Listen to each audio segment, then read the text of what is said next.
Hello BSc first year students, स्वागत है आप सभी का। तो जो हमारा रनिंग टॉपिक चल रहा था यहाँ पे ब्राइफाइट में हम एग्जांपल ले रहे हैं हिपेटोकॉप्सिडा से रिक्सिया। तो रिक्सिया के वेजिटेटिव स्ट्रक्चर में यहाँ पे दो टाइप की फेजेज या फिलामेंट्स जो है वो हमें देखने को मिलती है। फर्स्ट इज गैमेटोफाइट और एक हम बात करेंगे स्पोरोफाइट। दोनों की दोनों संरचनाएं कायिक संरचना में एक दूसरे से या मॉर्फोलॉजिकली आकारिक रूप से भिन्नता प्रदर्शित करती हैं। ठीक है, दोनों एक दूसरे से पूरी तरीके से अलग अलग है। यहाँ पे हम बात कर रहे हैं इसकी वेजिटेटिव गैमेटोफाइट संरचना की। तो इसको हम दो कैटेगरीज में बांट देते हैं, इंटरनल और एक्सटर्नल। इंटरनल के लिए हम कह देते हैं आंतरिक, और उसके लिए हम कह देंगे एक्सटर्नल के लिए हम बोल देते हैं बाह्य आकार, और इंटरनल के लिए हम बोल देंगे आंतरिक। सिंपल स्ट्रक्चर्स के रूप में अगर चलें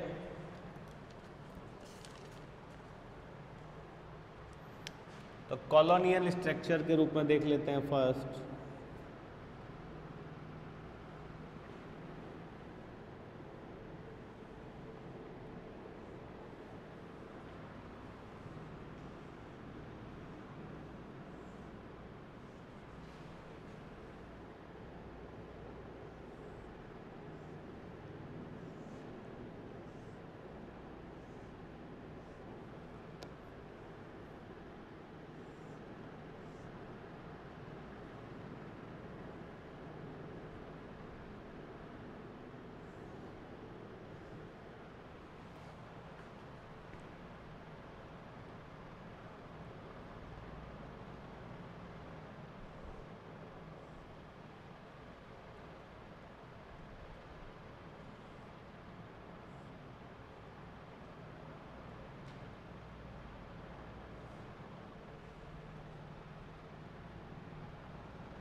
ये एक कॉम्पैक्ट स्ट्रक्चर के रूप में हमारे सामने आ चुकी है।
अगर यहाँ पे अपन शाखन को देखें तो ये हमें अग्राभिसारी टाइप में दिखेगा, ठीक है। और प्रत्येक शाखन जो है वो आगे जाके किस में, दो भागों में, इसलिए हमने पहले ही लिख दिया था दैट इज डाइकोटोनोमस, द्विभाजी शाखित। ग्रीन कलर से तो हम केवल थैलस की व्यवस्था और उसकी संरचना को समझने की कोशिश कर रहे हैं।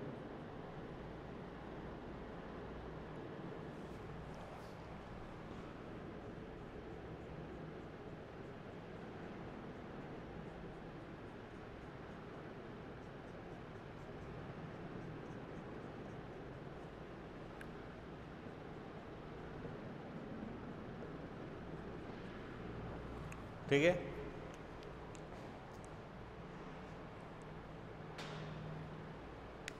ये हो गया कौन सा, डॉर्सल।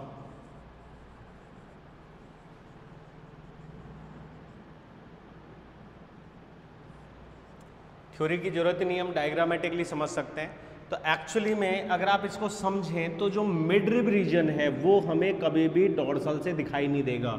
यहाँ पे जो ब्लैक कलर की लाइन आपको दिख रही है दैट इज मिडरिब, तो हम इसको मिड रिब, मध्य शिरा, मिड रिब, ठीक है। लेकिन मिड रिब ना कह के हम इसको बोलेंगे mid rib groove, GROOVE, mid rib groove. इसको हिंदी में अगर अपन लिखें तो मध्य शिरा।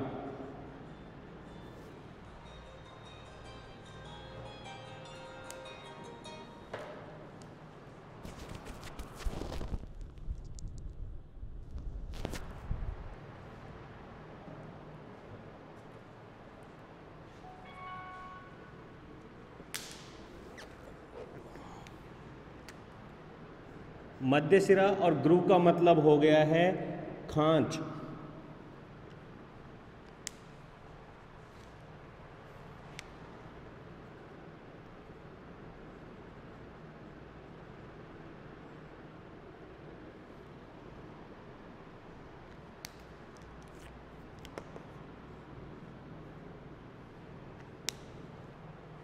मिडरिब ग्रूव, इस खांच का मतलब समझना, जैसे हमारे पृष्ठ, ये हो गया अधर, पृष्ठ सतह जो हमारी आ रही है उस सतह के ऊपर जो नोटोकोड है उसके हमारे पीठ के ऊपर अगर आपने देखा हो तो नोटोकोड हमें दिखाई नहीं देती, लेकिन जब हम स्ट्रेट खड़े होते हैं तो हमें पीछे से एक ग्रूव दिखाई देता है पीठ के ऊपर।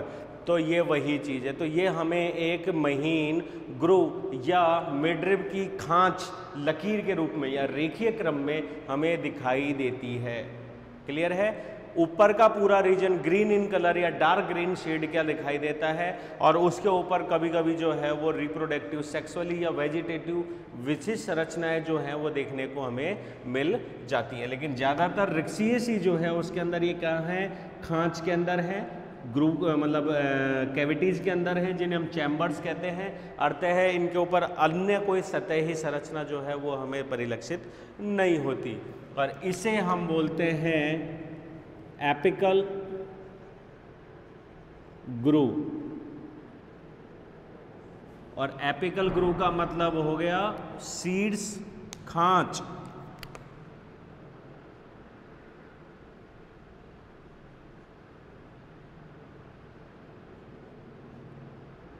सीड्स खांच, और इसी को ही हम ग्रोथ पॉइंट होता है दैट इज ग्रोथ पॉइंट, इन सभी में रेड कलर से हम यहाँ पे दर्शा देते हैं।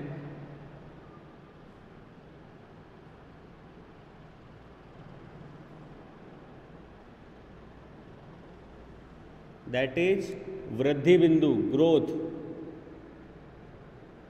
पॉइंट, वृद्धि बिंदु। अब अगर आप इसको ढंग से देखें तो ये संरचना में बहुत ही ज़्यादा कॉम्पैक्ट दिखाई दे रही है, उलझी हुई, ठीक है। लेकिन अगर आप इसे ढंग से देख पा रहे हो तो ढंग से देखिए, कोई भी बेसिक स्तंभ होगा ये रहा, और ये बेसिक स्तंभ जो है ये प्रारंभ में 2, सदैव 2, फिर वो ऊपर जाके 2, और ये भी ऊपर जाके किसमें 2। तो इस तरीके से ही इसके अंदर क्या होता है, विभाजन होता है, और इन विभाजनों के फलस्वरूप ये अलग न होकर आपस में जुड़े रहते हैं, और ये एक कॉम्पैक्ट संरचना जो है वो दर्शाता है। कभी कभी ये थैलस अलग भी हो जाते हैं और कभी कभी ये जुड़ जाते हैं। तो अगर हम एक स्ट्रक्चर को निकालें, इस वी टाइप की शेप को निकालें, तो ये जो वी टाइप की शेप हमें दिखाई दे रही है, ऐसी बहुत सारी शेप्स को हम जोड़े तो ये हमें एक वृत्ताकार चपटी संरचना के रूप में दिखाई देने लगती है। ठीक है, तो ये तो एक बेसिक संरचना हमने बना दी। कभी कभी अगर इसकी संरचना को हम एक तरफ ज़्यादा शाखन को दर्शाएंगे तो ये इलोंगेटेड भी हो जाती है, अनियमित रूप से भी हमको दिखाई देती है। तो ये जो शाखन है ये सदैव द्विभाजी होता है, लेकिन इसकी थैलस की जो संरचना है वो निश्चित या नियमित या एक फिक्स आकृति की नहीं होती है।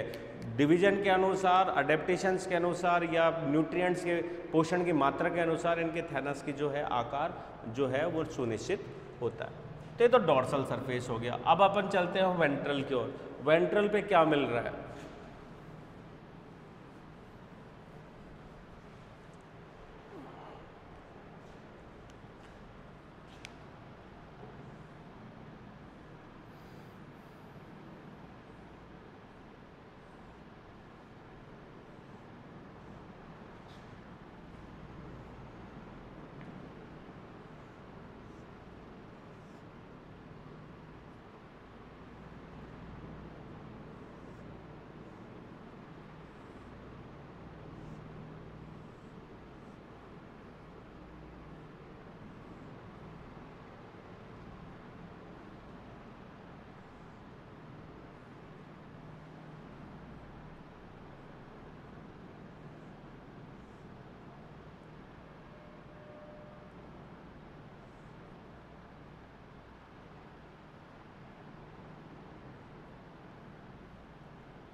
इस संरचना की अगर अपन बात करें तो दैट इज वेंट्रल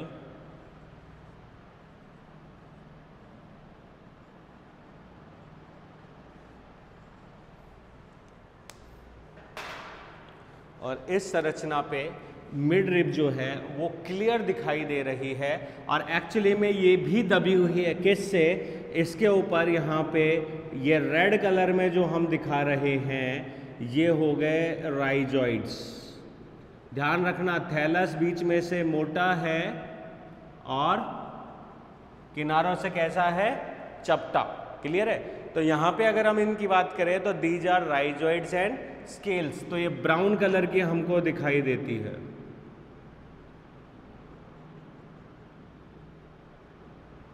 और यहाँ मैं इनकी डायरेक्शन भी सेंट्रीपिटल फॉर्म में बना रहा हूं।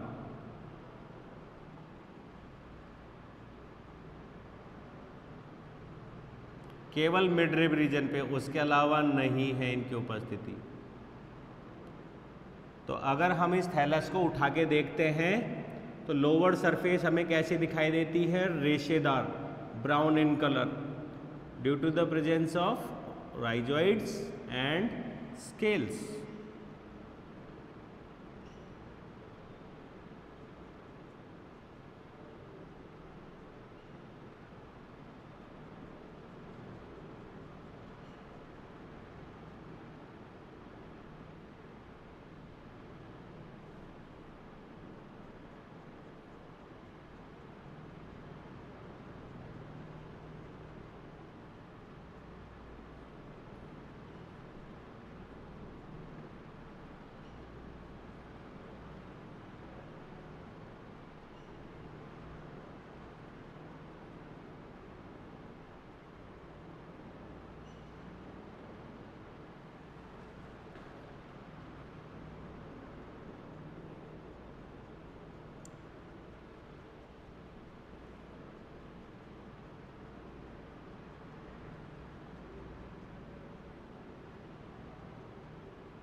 वही that is midrib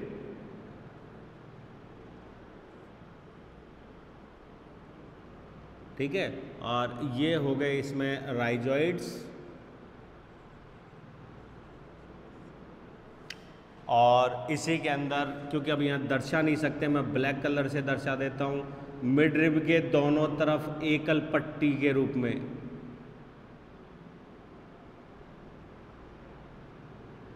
compact structure हो जाएगी। तो ये जो डार्क कलर में दिखाई दे रहे हैं यहाँ पे,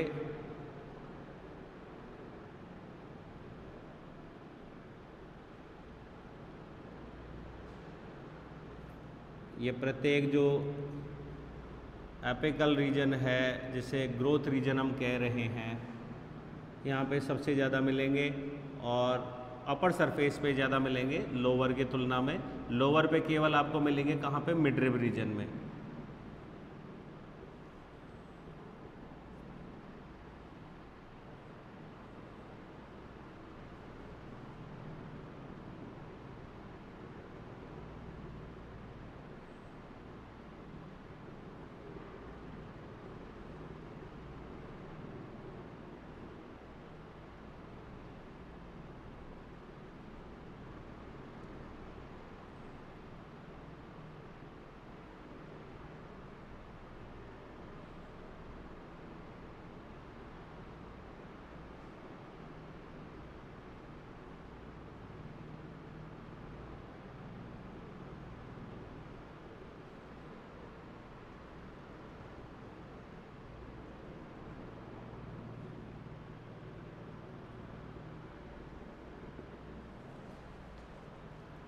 These are scales.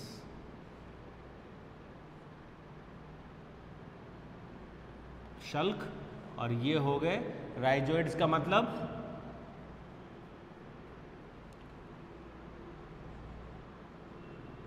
मूलाभास। ठीक है, ये दो सतह हो गई। ये ब्राउन इन कलर हमें दिखाई दे रही है रेशेदार, और ये सतह जो है वो हमें कैसी दिखाई दे रही है, green in colour photosynthetic zone के रूप में। लेकिन क्या है फोटोसिंथेटिक जोन, ये हम बाद में देखेंगे इसके इंटरनल स्ट्रक्चर्स में। ये दो, अब यहाँ पे इसके साथ ही दो स्पेशलाइजेशन कैरेक्टर्स और हमारे सामने आ रहे हैं। ठीक है, और वो ये है जो कि हम बाद में बात करेंगे, यहाँ पे तो नहीं, क्योंकि बिल्कुल एपिकल नोच पे जो सीड्स संरचना है, इससे लगभग 2-3 कोशिका पीछे की तरफ ये रेड डॉट में अगर आपको दिखाई दे रहा हो, तो ये वो स्थल होते हैं जहाँ पे सेक्स ऑर्गन्स आर क्या बोलते हैं डेवलप्ड। ठीक है, लेकिन ये बाहर से दिखाई नहीं देते। ये एक गर्तनुमा संरचना होती है, छोटा सा पिट होता है जिसके अंदर की सतह जो है वो यहाँ पे गोनेडियल इनिशियल्स का कार्य करती है, और उन कोशिकाओं में जो है वो सेक्स ऑर्गन्स जो हैं वो डेवलप होते हैं। मार्केंसिया में ये डेवलप हो जाते हैं और सतह से ऊपर की तरफ हमें दिखाई देने लगते हैं in the form of sporangiophore, मतलब बीजाणुधानीधर। तो जैसे कि पुंधानी बन रही है तो पुंधानीधर, स्त्रीधानी बन रही है तो स्थानीधर। ठीक है, लेकिन रिक्सिया के अंदर ऐसा नहीं होता, एकल डेवलप होते हैं प्लस खांच के अंदर धसे हुए होते हैं। केवल और केवल फर्टिलाइजेशन के दौरान ही इनके जो क्या बोलते हैं स्टैक है, वृंत, वो इलोंगेटेड होके और सतह के बाहर हमें परिलक्षित होता है या दिखाई देने लगते हैं, अन्यथा दिखाई नहीं देते।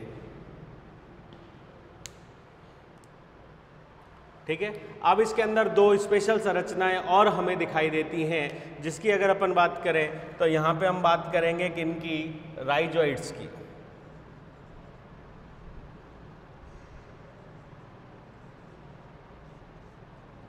राइजोइड्स यहाँ पे जो मूलाभास है वो दो टाइप के हमको यहाँ पे दिखाई दे रहे हैं। एक पाया जाता है स्मूथ वॉल्ड, और एक हमको यहाँ पे देखता है दैट इज ट्यूबरक्यूलेट।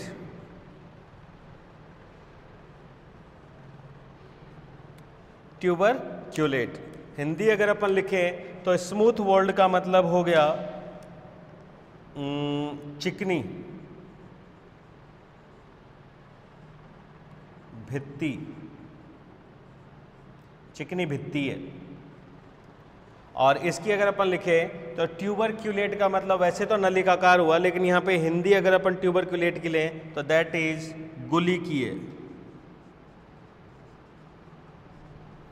अर्थात इसकी ट्यूब जो है वो अंदर से स्मूथ या चिकनी न होकर अंदर की तरफ एक एक्स्ट्रा अपेंडेज या उभरी हुई नोक लाइक स्ट्रक्चर जो है वो निकली दिखाई देती हैं। इसी वजह से हम इन्हें बोलते हैं गुलिकीय, और इन उभरी हुई संरचनाओं को हम बोलते हैं पैग लाइक अपेंडेज या आउटग्रोथ्स।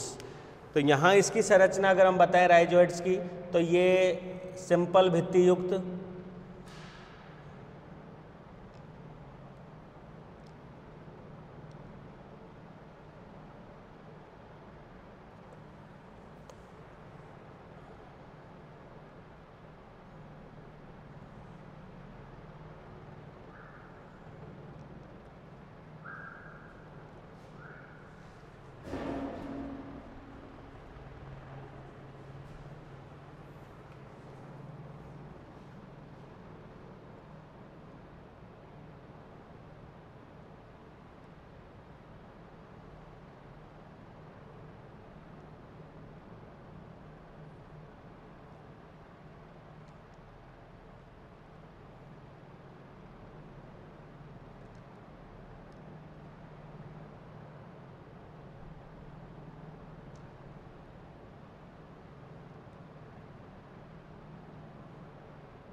यहाँ इससे कंफ्यूज नहीं होना, या ये डायग्राम ही हटा देते हैं, दोबारा बना देते हैं।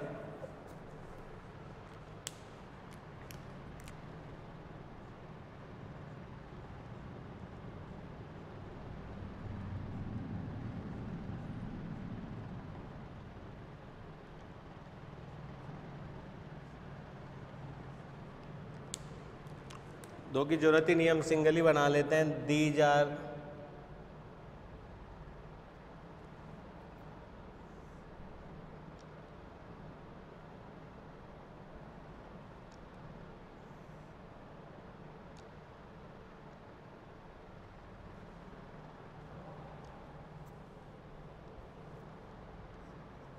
स्मूथ वॉल्ड, ठीक है। ये एक तरीके से खोखले पाइप जैसी, ऐसे तो समझ में नहीं आएगा खोखले पाइप जैसा, लेकिन इससे क्लियर हो जाएगा।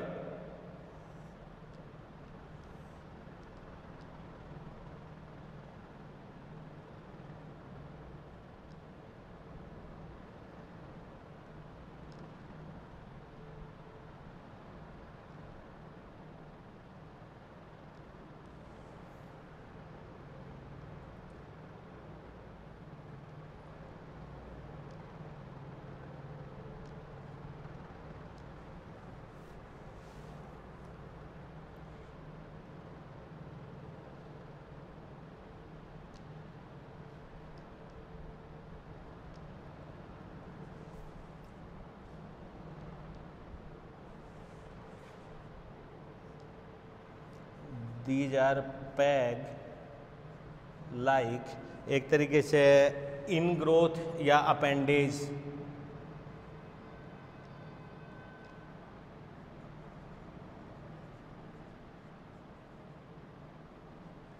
वैसे तो अतिवृद्धि है, लेकिन आउटग्रोथ हम बोलते हैं बाहर की सतह के ऊपर कोई होती है। तो अगर ये आंतरिक सतह पे हो रही है तो दीज आर नोन एज इनग्रोथ्स, ठीक है,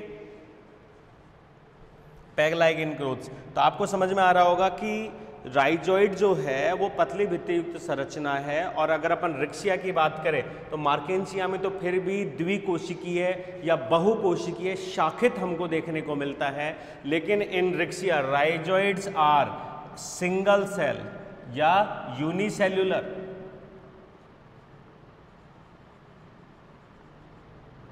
एंड अनब्रांच, बहुत रेयरली ब्रांच मिलेंगे, नहीं तो हमें कैसे मिलते हैं, अनब्रांच पोजीशन में ही मिलते हैं, ठीक है।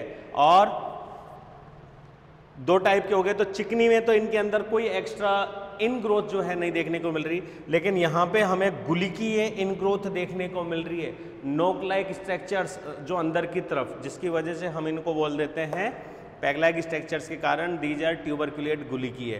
तो यहाँ पे एक चीज़ और है सबसे बड़ी, ये भी बहुत कम देखने को मिलता है, आसानी से देखने को नहीं मिलता, या बहुत ही ज़्यादा एक तरीके से ओल्ड या मैच्योर जो अपन को थैलस मिलेगा उसके अंदर ये देखने को हमें मिल जाएगा, अन्यथा नहीं मिलता है। ठीक है। वहीं दूसरी चीज जो आ रही है राइजोइड्स के अलावा, दीज आर स्केल्स, और राइजोइड्स के समान ही स्केल्स जो है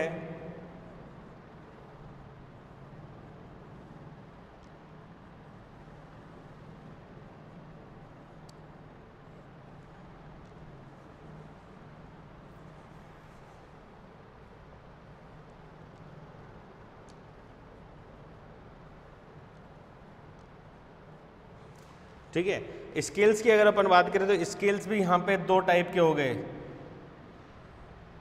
फर्स्ट नाम पे दे सकते हैं सिंपल, और दूसरा जो है these are known as appendiculate.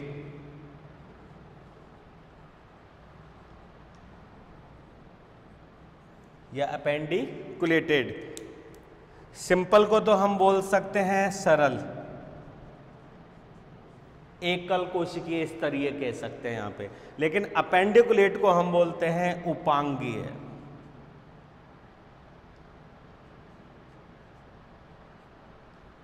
या उपांगिक। अपेंडिकुलेट, अपेंडिक्स का मतलब एक अलग से उपांग या उभरी हुई संरचना के रूप में परिलक्षित होना, दैट इज अपेंडिकुलेट।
इनका कलर हल्का सा बैंगनी या नीले कलर का दिखाई देता है ड्यू टू इनकी कोशिकीय जो वैक्यूल है उसमें एंथोसाइनिन, मतलब वैक्यूल सेल सेप में एंथोसाइनिन पिगमेंट की उपस्थिति के कारण ये हमें कैसे दिखाई देते हैं, बैंगनी कलर के दिखाई देते हैं।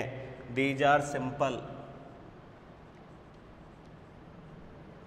ठीक है। वहीं अगर अपन बात करें अपेंडिकुलेट की, तो अपेंडिकुलेट में एक सतही उपांग के रूप में संरचनाएं जो हैं वो परिलक्षित होती हैं।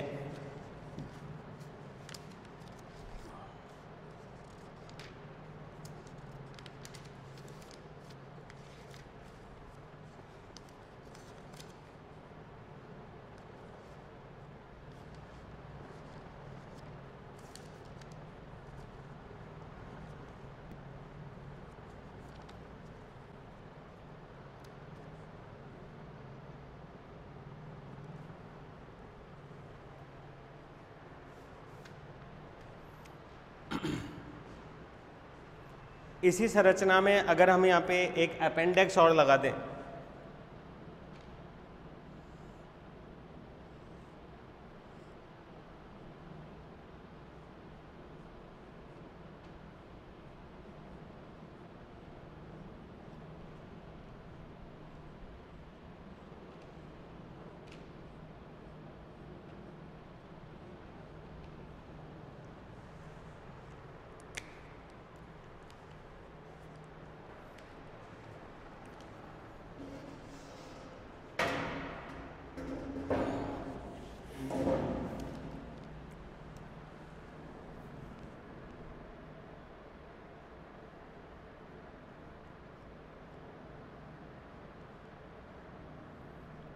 ये चला के नीले कलर के ही बना दिए, ताकि हमें इनका कलर भी क्या हो, परिलक्षित हो सके।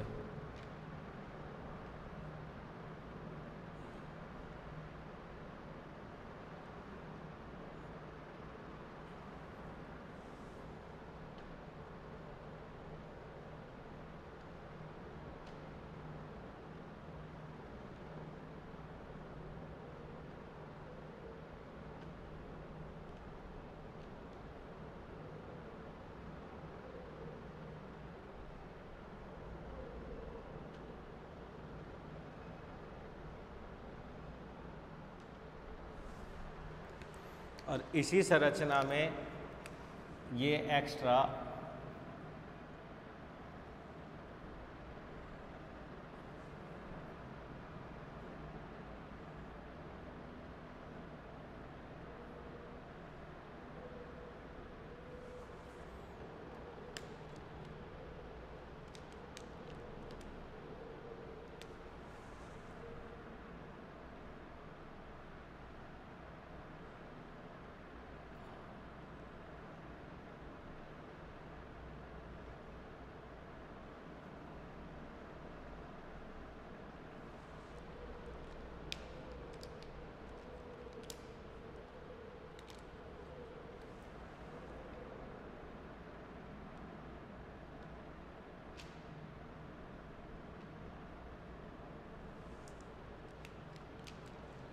इसको हम बोल सकते हैं अपेंडेज।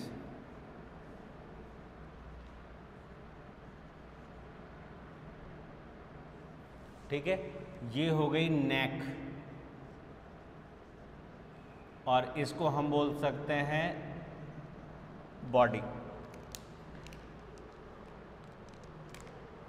अपेंडेज का मतलब हो गया उपांग, नेक एंड बॉडी। नेक का मतलब ग्रीवा और बॉडी का मतलब हो गया धड़ या काय। अपेंडिकुलेट उपांगीय,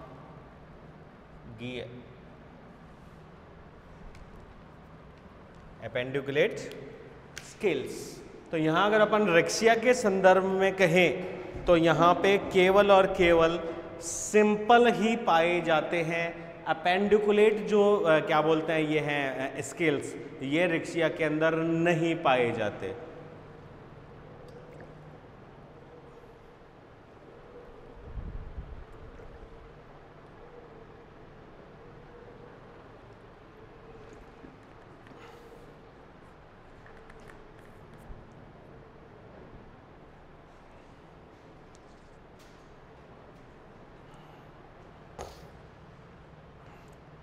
तो एक्सटर्नल मॉर्फोलॉजी के अंदर इतना ही। सिंपल ज़्यादा मिलेंगे, ट्यूबरक्यूलेट कम मिलेंगे, और ये मध्य पटली, ये जो मध्य पटली का बोलते हैं या मिड रिब जो बोल रहे हैं, इसी के ऊपर ही होंगे, एक पंक्ति में या द्विपंक्ति में। ठीक है, वहीं अगर अपन बात करें स्केल्स की तो ये कभी नहीं होते, केवल और केवल कौन से होते हैं, सिंपल। और सिंपल जो होते हैं, यहाँ पे भी एक चीज़ का ध्यान रखना, कोई बहुत ज़्यादा इंपॉर्टेंट नहीं है लेकिन ध्यान होनी चाहिए कि जैसे नवीन कोई से वो है थैलस या ब्रांच, तो जो यंग ब्रांच है अभी अभी उत्पन्न हुई है, उसके ऊपर स्केल्स की एक ही लाइन होगी और वहाँ पे स्केल्स भी बिल्कुल सिंपल होंगे, छोटे होंगे, सॉफ्ट होंगे, और कहाँ होंगे, उसके एपिकल नोच की तरफ और केवल मिडरिब के बीच में सिंगल यूनिसीरिएट, एकल पंक्ति। लेकिन जैसे जैसे यहाँ पे डिवीजन होता है या एक तरीके से मैच्योरिटी लेवल बढ़ता है, तो मैच्योरिटी लेवल के साथ साथ यही एक्स्ट्रा नहीं बनते, यही सेल्स बीच में ब्रेक होकर मिडरिब के दोनों तरफ अरेंज दिखाई देती है, जिसकी वजह से हमें मिडरिब के दोनों तरफ एक एक लाइन।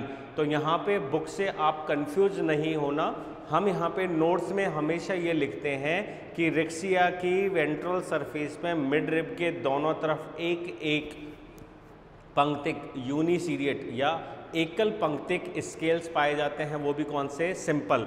अपेंडिकुलेट नहीं पाए जाते, ये केवल और केवल किस में मिल रहे हैं, मार्केंसिया के अंदर। वहीं अगर अपन एंथोसोरस की बात करें तो उनके अंदर भी स्केल्स नहीं मिलेंगे। फ्यूनेरिया की बात करें तो उसके अंदर मिलेंगे।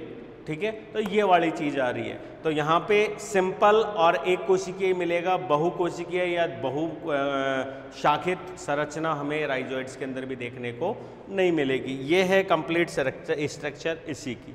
अब इसी में हम बात कर लेते हैं इंटरनल की।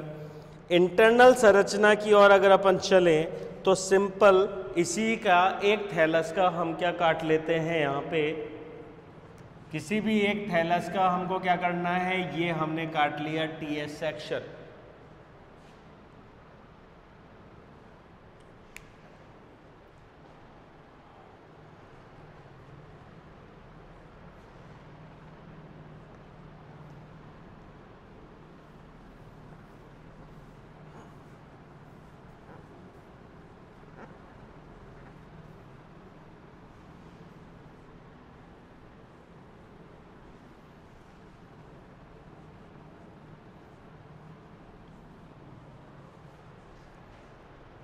तो ये जो टीएस सेक्शन काटा है कहीं से भी, तो टीएस सेक्शन को काटते ही सबसे पहले जब हम इसे देखते हैं तो ये हमें इस तरीके की संरचना के रूप में दिखाई देने लगता है। तो ढंग से अगर आप देखें तो ये हो गई एक तरीके से मिड रीजन, मिड रिब जिसको हम कह रहे हैं। तो मैंने कहा कि डॉर्सल सतह पर देखते हैं तो आपको एक सतही खांच दिखाई देती है जिसे हम बोलते हैं मिड रिब ग्रूव दिखाई दे रही है। बीच में से ये संरचना जो है डॉर्सल वेंट्रल सतह की ओर आते आते कैसी हो जाती है, मोटी हो जाती है। तो आपको इसकी थिकनेस दिखाई दे रही है, जबकि किनारों से ये कैसी हो जाती है, बिल्कुल चपटी। क्लियर। और मार्जिन्स जो है वो जरूरी नहीं है सतत हो, वो एक तरीके से डिसकंटिन्यूअस रूप में भी या लहरदार रूप में भी होते हैं, अलग अलग स्पीसीज में अलग अलग। ठीक है। अब इन पूरी संरचनाओं की अगर हम बात करें तो नॉर्मली हमें इसकी इस डॉर्सल सतह जो है इसके ऊपर क्या मिल रहे हैं, इस तरीके के रेशेदार संरचनाएं हमें देखने को मिल रही है।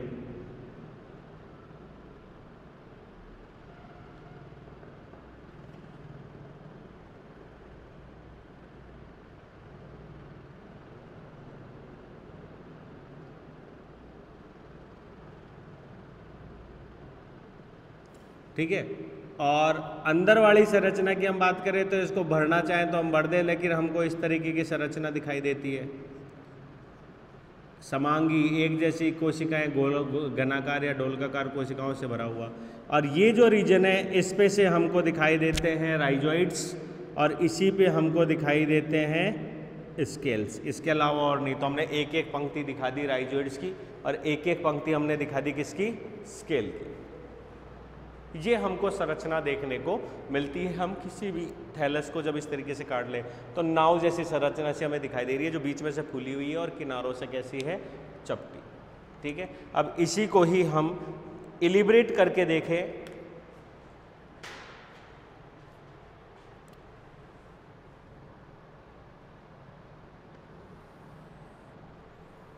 तो हम केवल एक इतने से सेक्शन की बात करेंगे, पूरा का पूरा माइक्रोस्कोप में दिखेगा भी नहीं जब इसी को अंडर माइक्रोस्कोप लेके जाएंगे।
अगर इस इंटरनल स्ट्रक्चर की हम बात करें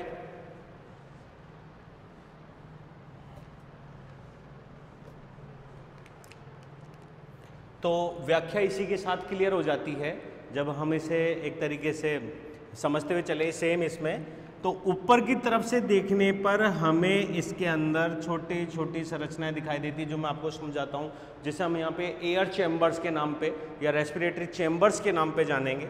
ठीक है, तो यहाँ पे एक्चुअली में क्या है कि ये जो सतह है, इस सतह के ऊपर यूनिसीरिएट 2 से 3 कोशिकीय या 2 से 4 सेल्स, एक एकल पंक्तिक स्तंभ के समान कोशिकाएं पाई जाती हैं, जिन्हें हम एक तरीके से फोटोसिंथेटिक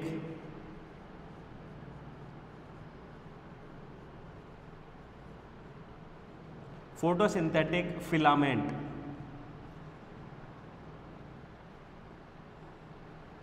इसे हम फोटोसिंथेटिक फिलामेंट्स कह सकते हैं। और इसकी प्रत्येक कोशिका जो है वो किसके साथ एक तरीके से प्रकाश संश्लेषी वर्णक युक्त होती है। फोटोसिंथेटिक पिगमेंट प्रकाश संश्लेषी वर्णक युक्त होती है। ठीक है, और ये सबसे अपर लेयर के रूप में है, लेकिन हम इसको यहाँ पे बात नहीं कर रहे। और इन पूरी संरचनाओं में इसकी जो शीर्ष कोशिका है वो आकार में बड़ी होती है और एक तरीके से कैसी होती है, काचाब टाइप। ठीक है, इसे बोलते हैं हायालाइन।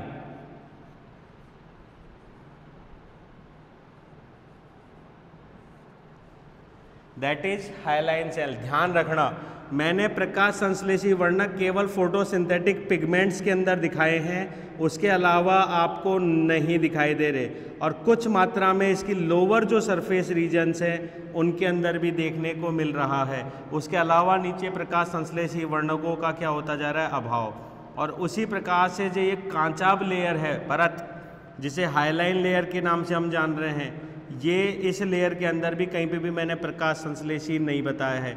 ये पतली भित्तियुक्त कचाब या पारदर्शी कोशिका के रूप में होती है। ठीक है, जो एक तरीके से लाइट फोटॉन्स को अंदर प्रवेश करने में सुविधा प्रोवाइड करवाती है। और ये आकार में बड़ी होने के कारण अपर एपिडर्मिस का निर्माण करती है, या अपर एपिडर्मिस के रूप में हमें दिखाई दे रही है।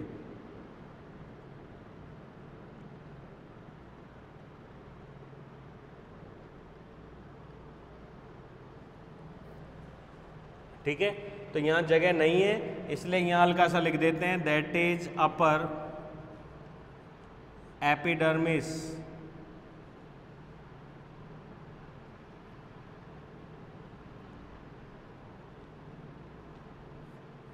अपर एपिडर्मिस, ऊपरी अधिचर्म।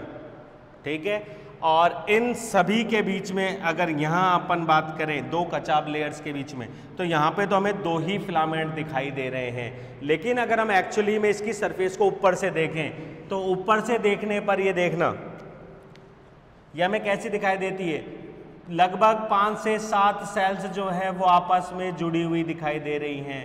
और ये आपस में जो है जुड़कर एक नेट लाइक स्ट्रक्चर्स के रूप में हो रही हैं। तो ये जो हमें संरचना दिखाई दे रही है 1 2 3 4 5 6 7 8, मतलब 5 से 7 या 8 कोशिकाओं से घिरी हुई जो संरचना दिखाई दे रही है, that is known as air chamber. तो इसको हम बोल देते हैं एयर चैम्बर। लेकिन अगर हम ढंग से बात करें तो इसके लिए एक वर्ड और लिख देते हैं रिक्शिया के लिए, दैट इज ओपन। ये कैसे होते हैं, खुले प्रकार के होते हैं। एयर चैम्बर जो है वो कैसे होते हैं, ओपन टाइप के दिखाई दे रहे हैं। कंप्लीट है ये। अब इसके बाद अगर हम बात करें, यस, तो ये हो गए एयर चैम्बर्स अपर। तो ये पूरा का पूरा सेक्शन जो है ये हमारा कहलाता है फोटो सिंथेटिक रीजन। और ये सतह कौन सी है, डॉर्सल सतह, जो हमें ऊपर से दिखाई दे रही है, ग्रीन इन शेप या ग्रीन इन कलर कंप्लीटली। तो एक हमारा न्यू टाइप का क्वेश्चन यहां पे भी बन जाता है कि जो अपर एपिडर्मिस की हम बात कर रहे हैं,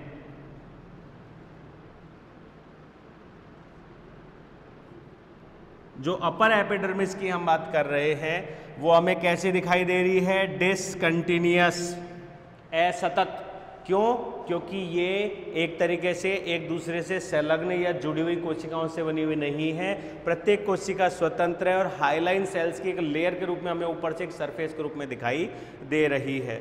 तो सत्य एपिडर्मिस हमें यहाँ पे देखने को नहीं मिल रही, या पोर जैसी संरचना हमें देखने को नहीं मिल रही है। मार्केंशिया में क्या होता है? हाइलाइन सेल्स उपस्थित नहीं होती हैं और अपर सरफेस जो है वो कॉम्पैक्ट कोशिकाओं से बन जाता है, जिनके बीच में जो चैम्बर हमें दिखाई दे रहा है, ये चैम्बर इस तरीके से हमें नहीं दिखाई देता, ऊपर से केवल हमें एक छिद्र के द्वारा ही दिखाई देता है। इसलिए वहाँ पे स्टोमेटा जैसी संरचना के रूप में हम परिलक्षित कर देते हैं और उन्हें बोल देते हैं air pores, not stomata, air pores, जो कि ओपनिंग होती है एयर चैम्बर की, और एयर चैम्बर्स में होते हैं फोटोसिंथेटिक फिलामेंट। तो यहाँ पे ये जो प्रत्यक्ष हमें एकल कोशिकीय और सीधी रेखा में जो खंभ जैसी रेशे दिखाई दे रहे हैं, यही चैम्बर की वॉल भी बनाते हैं और यही फोटोसिंथेटिक फिलामेंट भी कहलाते हैं। क्लियर है? अब वहीं जैसे कुछ एग्जाम्पल के रूप में हम कहें तो जैसे कि जलीय प्रजाति, फ्लूटेंस हो गया, आबुएंसिस हो गया, कोरोनेरिया हो गया, तो इनके लिए अगर हम बात करें तो इनके अंदर एयर चैम्बर्स या ये जो क्या बोलते हैं पोरेशन है, ये कई स्तरीय होता है, कई कोशिका स्तरीय होता है। ठीक है, एक दूसरे से कवर्ड या ढका हुआ, डायरेक्ट ओपन रॉय टाइप में नहीं होता। वहीं अगर अपन बात करें जैसे कि हमारे पास था रेटिकुलेटा, एक स्थलीय शुष्कोद्भिद, तो उनके अंदर भी ये एयर चैम्बर जो हैं वो इतने सहज नहीं होते, थोड़े कॉम्पैक्ट संरचना में आ जाते हैं, जिसकी वजह से मतलब उनके एयर चैम्बर्स इतने बड़े नहीं होते, 5 से 7 कोशिकाएं मिलकर नहीं बनाती, 3 से 4 कोशिकाएं मिलकर बनाती हैं, ताकि कम से कम वाटर लॉस टाइप में, मतलब एक तरीके से रेजिस्टेंस या अडेप्टेशन टाइप में जो है इनमें गुण होता है। वहीं अगर हम कुछ एग्जाम्पल्स मर्ज की ले लें, जैसे निमग्न जल में डूबी हुई प्रजातियों की ले लें, तो ऐसी प्रजातियों में यहाँ पे एयर चैम्बर्स इस तरीके से ओपन नहीं होते। ऊपर की तरफ जो है क्यूटिन या जिलेटिन का संश्लेषण, मतलब स्त्रावण द्वारा एयर चैम्बर्स क्या हो जाते हैं? क्लोज टाइप के पाए जाते हैं, ओपन नहीं पाए जाते। तो यही एक स्पेशलाइजेशन के रूप में हमको यहाँ पे देखने को मिल रहा है। ठीक है, तो ये हो गया। अब सेकेंडरी पे आते हैं, that is storage reason.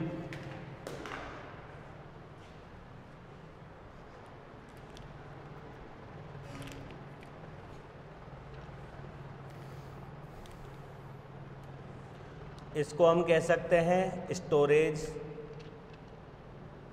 Reason. Storage reason के लिए हम कहें तो इसके अंदर केवल और केवल हेक्सागोनल, पेंटागोनल,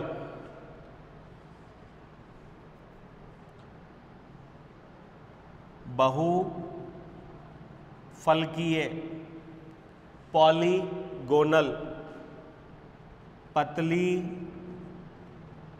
भित्ति युक्त, थिन वॉल्ड, ठीक है,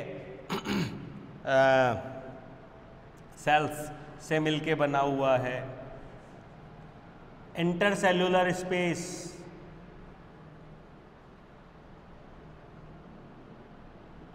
एब्सेंट, नहीं पाया जाता। ठीक है, उसके अलावा स्टोरेज ऑफ किसका? स्टार्च। तो इनकी भी संरचना कॉम्पैक्ट होती है बीच में, और किनारों पे क्या हो जाती है? थोड़ी सी विरल हो जाती है।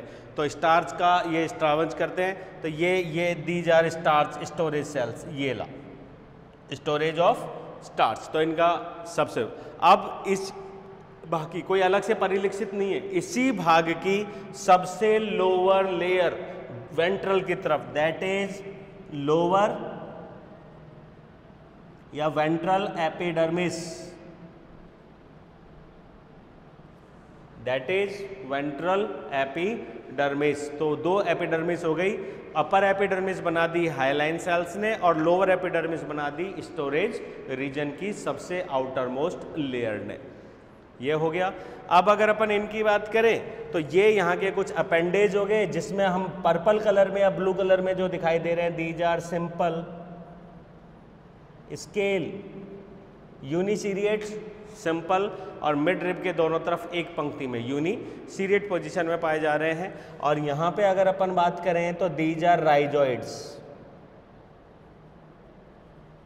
और राइजॉइड्स के लिए भी अगर अपन कहें तो राइजॉइड्स भी यहाँ पे कैसे हैं, सिंपल हैं, स्मूथ वॉल्ड हैं, अनब्रांच्ड है, यूनिसेल्यूलर है, ठीक है। और अगर हम रिक्सिया जैसे कि फ्लूटेंस, अबुएंसिस प्रजातियों की बात कर रहे हैं तो उनके अंदर जो है वो राइजॉइड्स एंड स्केल्स दोनों ही क्या रहते हैं, अनुपस्थित होते हैं या एब्सेंट पाए जाते हैं। अब इसी के साथ अगर अपन इसके विकास क्रम की बात करें, विकास क्रम का मतलब ग्रोथ, विकास का मतलब उद्विकास नहीं, ग्रोथ, तो ग्रोथ इनके अंदर जो है वो कैसी है, डोम शेप एपिकल ग्रोथ, जो किसके द्वारा होती है, ग्रोथ पॉइंट के द्वारा होती है, जो कि खांच के अंदर पाया जा रहा है। इसके अंदर की जो कोशिकाएं हैं ये विकास को क्रम मतलब विकसित होती हैं और चारों तलों में विभाजित होती है, दो पार्श्व में और दो आगे पीछे मतलब डॉर्सल और वेंट्रल साइड में, जिसकी वजह से सारी संरचनाएं बनती है। और जो ही इनका विकास रुकता है इनकी साइड की कोशिकाएं एक्टिव हो जाती हैं और थैलस जो है बाइफरकेट हो जाता है या डाइकोटोनोमस हो जाता है। तो ये है कंप्लीट थैलस स्ट्रक्चर गैमेटोफाइट की। नेक्स्ट क्लास के अंदर हम यहाँ पे अब पढ़ लेते हैं क्या बोलते हैं, रिप्रोडक्टिव स्टेज ऑफ रिक्सिया।